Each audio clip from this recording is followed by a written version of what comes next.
দিয়া বলে, মা গো মা, ও মা একটু দরজা খুলো গো মা। ভিতর থেকে মহিলা ডাক দিয়া বলে, বাবা কে তুমি? কেন আমাকে মা বলে ডাকছো?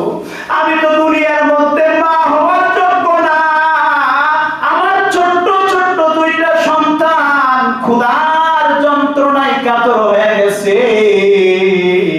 এই সন্তানের মুখে খাবার তুলে পার দিতে পারি না। আবার তোমার মা কেমনে হব? আমার তো মুখ দেখানোর কোনো উপায় নাই। ওগো পথিক, আল্লাহর রাস্তায় আমাকে মাফ করে দাও গো পথিক।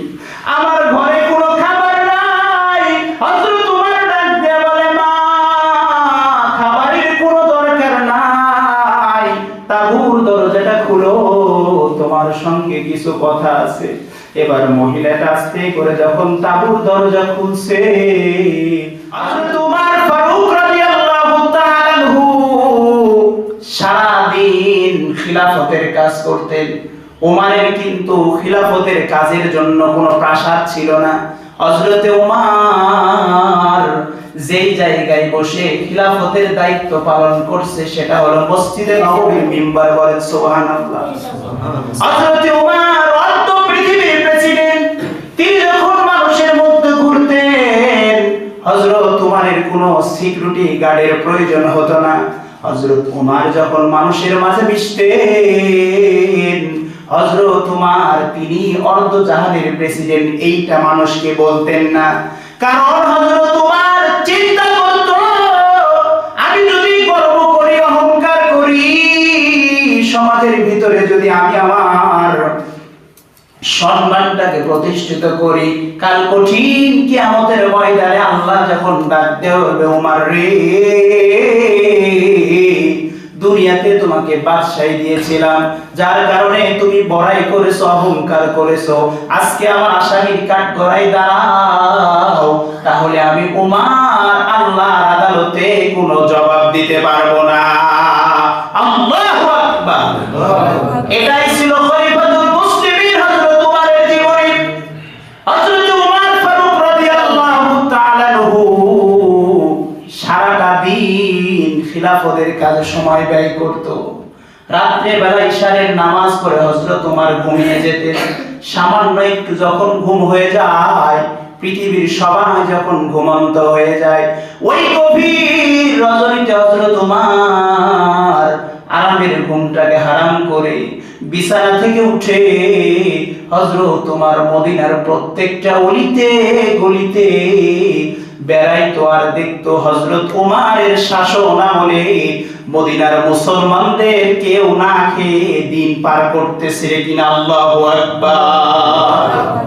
মুসলিম শাসন কারে কয়? ইসলামী শাসন কারে কয়? মুসলমান। ইসলামী শাসন কত সুন্দর! যদি এটা দেখতে চান তাহলে হযরত ওমরের জীবনীটা একবার খুলে দেখবেন।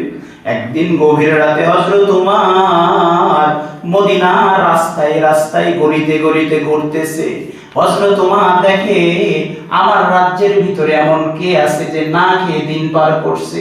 হযরত ওমর ঘুরতে ঘুরতে হঠাৎ করে দূরের দিকে লক্ষ্য করে দেখে সামনে একটা তাঁবু দেখা যায়। ওই তাঁবুর মধ্যে টিবু টিবু টিবু টিবু একটা বাতির আলো দেখা যায়। হযরত ওমর চিন্তা করলেন, এত গভীর রাত হয়ে গেছে, মদিনার সবাই ঘুমিয়ে গেছে, এই তাঁবুর মধ্যে বাতি জ্বলে, আলো জ্বলে, তার মানে কি কোনো বিপদ আছে নাকি? আস্তে আস্তে হযরত ওমর যখন তাঁবুর কাছে গেছে, তাঁবুর কাছে যাওয়ার সঙ্গে সঙ্গে হযরত ওমর তিনি তার কান দিয়ে শুনতে পেলেন এই তাঁবুর মধ্যে তিনজন মানুষের কথা। একজন হলো মহিলা আর দুইজন হলো ছোট ছোট বাচ্চা। ওই বাচ্চা ডাক দিয়ে বলে, মা গো মা, তুমি তো বলেছিলে মুসলমান রাজ্যের ভিতরে যদি যাও তাহলে আর তোদের না খেয়ে থাকতে হবে না। ও গো মা, কয়েকদিন যাবৎ পর্যন্ত আমাদের পেটে কোনো খাবার নাই গো মা। ও গো মা, আমরা তো মদিনার ভিতরে প্রবেশ করেছি, যেই মদিনার প্রেসিডেন্ট নাকি নাম হলো হযরত ওমর, তিনার শাসন আমলে নাকি তার রাজ্যে কেউ না খেয়ে থাকে না। সকালবেলা আমরা তাবু গাড়লাম, সারাটা দিন অতিবাহিত হয়ে গেল গো মা। এখনো তো আমাদের খাবার, পেটে কোনো খাবার পৌঁছে গেল না। সন্ধ্যা হয়ে গেল, তারপরেও হলো না। এখন যখন গভীর রাত, আমাদের পেটে বড় ক্ষুধা গো মা, ঘুম হয় না, চোখে ঘুম হয় না। ও গো মা, তুমি তো বলেছ মুসলমান রাজ্যের ভিতরে গেলে খাবারের কোনো অভাব নাই। ও মা, আমরা বড় ক্ষুধার্ত, আমাদের খাবার দাও। হযরত ওমর তাঁবুর পাশে থেকে দাঁড়িয়ে হঠাৎ করে তাঁবুর কাপড়টা হালকা ভাবে সরাইয়া হযরত ওমর তাকাইয়া দেখে ওই বৃদ্ধা মহিলা সামান্য একটা পাতিল নিয়া, ওই পাতিলের মধ্যে কয়েকটা পাথরের টুকরা উঠাইয়া দিয়া আগুনের উপরে রাখছে। আর ডাক দিয়া বলে, বাবা, এই যে দেখো তোমাদের জন্য খাবার রান্না হচ্ছে, তোমরা একটু দেরি করো, অপেক্ষা করো, আর কিছুক্ষণের মধ্যে তোমাদের জন্য খাবার তৈরি হয়ে যাবে। হযরত ওমর এই করুণ দৃশ্য দেখার পরে চোখ দিয়ে দর করে পানি ছেড়ে দিছে। হযরত ওমর আর সেখানে দেরি করলেন না, একটা দৌড় দিয়ে হযরত ওমর বাইতুল মালে চলে গেলেন। বাইতুল মালের যিনি দায়িত্ব ছিলেন, বিশ্ব নবীর সাহাবীকে ঘুম থেকে উঠাইলেন, ডাক দিয়ে বলে, বাইতুল মালের থেকে এক বস্তা আটা আমি ওমর আমার মাথায় উঠাইয়া দে। এই মুহূর্তে আমার রাজ্যের ভিতর একজন অভাবী মানুষের দেখা দিয়েছে। হযরত ওমর যখন বাইতুল মাল থেকে আটার বস্তা বের করছে, এমন সময় মাথায় যখন আটার বস্তা উঠাবে, এমন সময় বাইতুল মালের দুইজন দায়িত্বরত দুইজন কর্মচারী হযরত ওমরের সামনে দাঁড়াইয়া গেল। ডাক দিয়ে বলে, আমিরুল মুমিনিন হযরত ওমর, আমরা তো এই কাজের জন্য নিয়োজিত আছি, আপনি কষ্ট করে কেন মাথায় আটার বস্তা নেবেন, বরং আপনি আমাদের মাথায় আটার বস্তা উঠাইয়া দেন, আর আপনি আগে আগে যান, আপনার গন্তব্যস্থানে আমরা আটার বস্তা উঠাইয়া দিব। হযরত ওমর বলে, না না, আমার মাথায় আটার বস্তাটা উঠাও। মুসলমান ভাইয়ের ইতিহাসের ভিতরে লেখছে, হযরত ওমর যখন বলে, না না, দেওয়া যাবে না, আমার মাথায় আটার বস্তা উঠাও, কর্মচারীরাও ছাড়ে না। এবার হযরত ওমর ডাক দিয়ে বলে, আমি একটা শর্তে তোমাদের মাথায় আটার বস্তা দিতে পারি। সেই শর্তটা হলো, যেমন তোমরা দুনিয়াতে আমার আটার বস্তা মাথায় করে গন্তব্যস্থানে পৌঁছায়া দিচ্ছ, অনুরূপ ভাবে যদি তোমরা আমাকে কথা দাও, কিয়ামতের ময়দানে আমার গুনার বস্তা তোমরা মাথায় বহন করবা, তাহলে তোমরা আজকে দুনিয়াতে আটার বস্তাই মাথায় নিয়ে চলো। যে এই কথা বলছে, দুইজন কর্মচারী দুই সাইড থেকে সরে গেছে। হযরত ওমর এবার আটার বস্তাটা নিজে মাথায় নিছে, ওই গভীর আস্তে আস্তে করে তাঁবুর পাশে যায় হাজির। ডাক দিয়া বলে, মা গো মা, ও মা, একটু দরজা খুলো গো মা। ভিতর থেকে মহিলা ডাক দিয়া বলে, বাবা, কে তুমি, কেন আমাকে মা বলে ডাকছো? আমি তো দুনিয়ার মধ্যে মা হওয়ার যোগ্য না, আমার ছোট্ট ছোট্ট দুইটা সন্তান ক্ষুধার যন্ত্রণায় কাতর হয়ে গেছে, এই সন্তানের মুখে খাবার তুলে দিতে পারি না, আবার তোমার মা কেমনে হব, আমার তো মুখ দেখানোর কোনো উপায় নাই। ওগো পথিক, আল্লাহর হস্তে আমাকে মাফ করে দাও গো পথিক, আমার ঘরে কোনো খাবার নাই। হযরত ওমর ডাক দিয়ে বলে, মা, খাবারের কোনো দরকার নাই, তাঁবুর দরজাটা খুলো, তোমার সঙ্গে কিছু কথা আছে।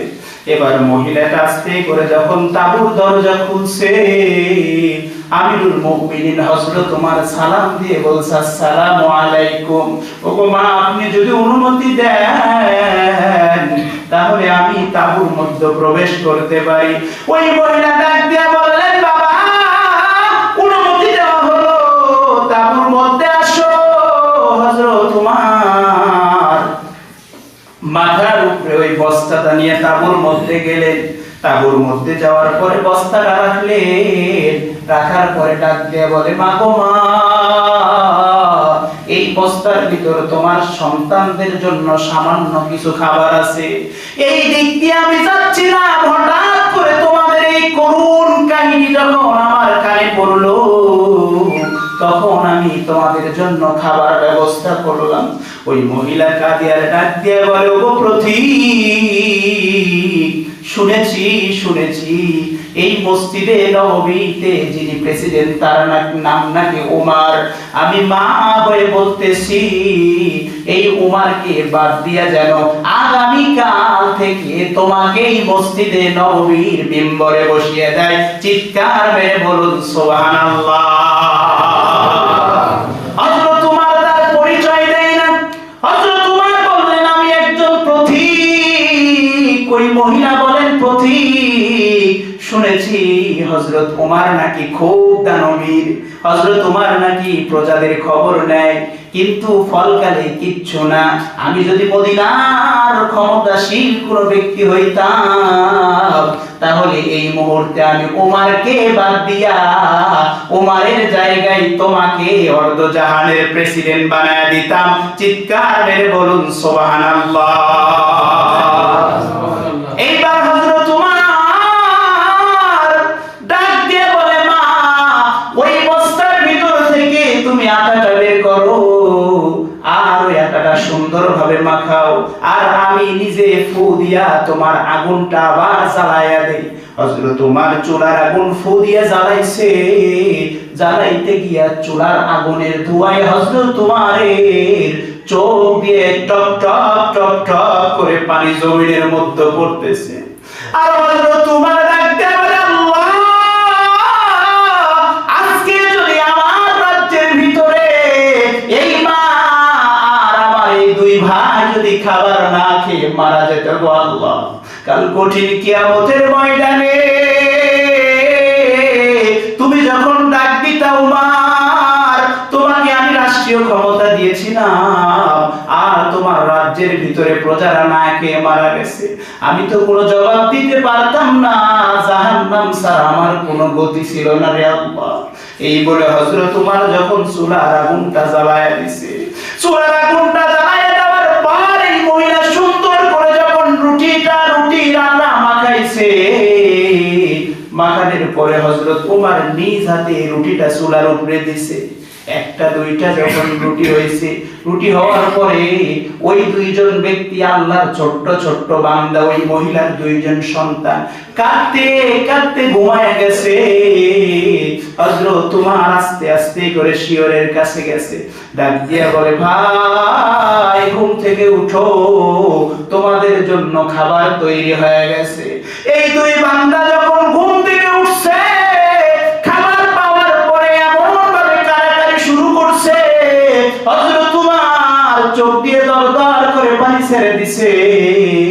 তারা তৃপ্তি সহকারে যখন রুটিটা খাইছে, খাওয়ার পরে এবার হযরত ওমর ওই বৃদ্ধ মহিলাকে ডাক দিয়ে বলে, মা, এই রুটি এখন তুমি খাও, তোমার সন্তানরা খাইছে।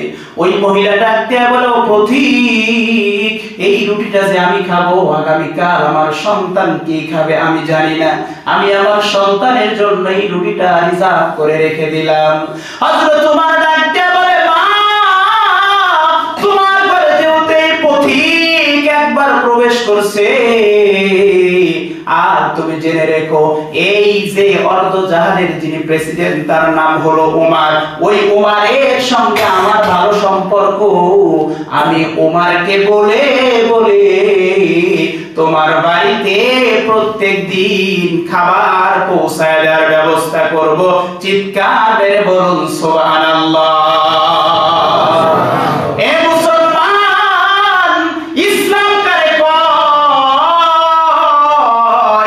ইসলাম ইসলামী রাষ্ট্র প্রতিষ্ঠিত হলে শান্তিকারে কয়রে দেখেন রে মুসলমান। এবার হযরত উমর যাওয়ার সময় ডাক দিয়ে বলে, মা আগামীকাল তুমি একটু মসজিদে নববীর সামনে যাবা, মসজিদে নববীর সামনে যাবা, হযরত উমরের সামনে তোমাকে সাক্ষাৎ করায় দিব। পরের দিন সকালবেলা এই মহিলা যখন মসজিদে নববীর সামনে গেছে, যাওয়ার পরে বিশ্ব নবীর সাহাবীদেরকে ডাক দিয়ে বলে, নবীর সাহাবীরা, তোমাদের মধ্যে আমিরুল মুমিনিন উমরকে আমি তো উমরকে চিনি না। ওই মহিলাকে ডাক দিয়ে বলে, মহিলা ওই যে দেখো বসে আছে সবার মধ্যে যার মাথা বড় উঁচু, ওটাই হচ্ছে আমাদের আমির, অর্ধ জাহানের প্রেসিডেন্ট, নাম হলো হযরত ওমর। চিৎকার মেরে বলুন সুবহানাল্লাহ। ওই মহিলাকে যেই মাত্র উমরকে দেখাইছে, যেমন একটা কলা গাছ কাটলে জমিনে ঠাস হয়ে পড়ে যায়, ওই মহিলা তেমন অবস্থা হয়ে গেছে। ডাকতে বলো, আল্লাহ এই অর্থ প্রেসিডেন্ট, অথচ আগামীকাল এই পথিক আমার বাড়িতে পথিক সেজে গিয়েছিলেন, ইনি হলেন আমিরুল মুমিনিন হযরত ওমর। বলেন সুবহানাল্লাহ। যেই মাত্র ওমরকে দেখছে, মহিলা পিছন দিক ফিরায় দৌড়, কারণ মহিলা জানে আমি উমরের সঙ্গে যেই বেয়াদবি করেছি, উমরের সামনে উমরের বিরুদ্ধে আমি অভিযোগ এনেছি, যদি আজকে উমর আমাকে ধরে তাহলে আমার শাস্তি তো রেহাই নাই। উমর ডাক দিয়ে বলো, ও মা ভয় পাবেন না, ভয় পাবেন না, গতকাল যা হয়েছে এই জন্য আমি কিছু মনে করি নাই, বরঞ্চ আমি আল্লাহর কাছে শুকরিয়া আদায় করছি, আপনাদের মতো একটা অভাবী মানুষের হাতে খাদ্য তুলে দেওয়া, এটা আমির হিসাবে আমার দায়িত্ব দিয়েছেন কে? আল্লাহ।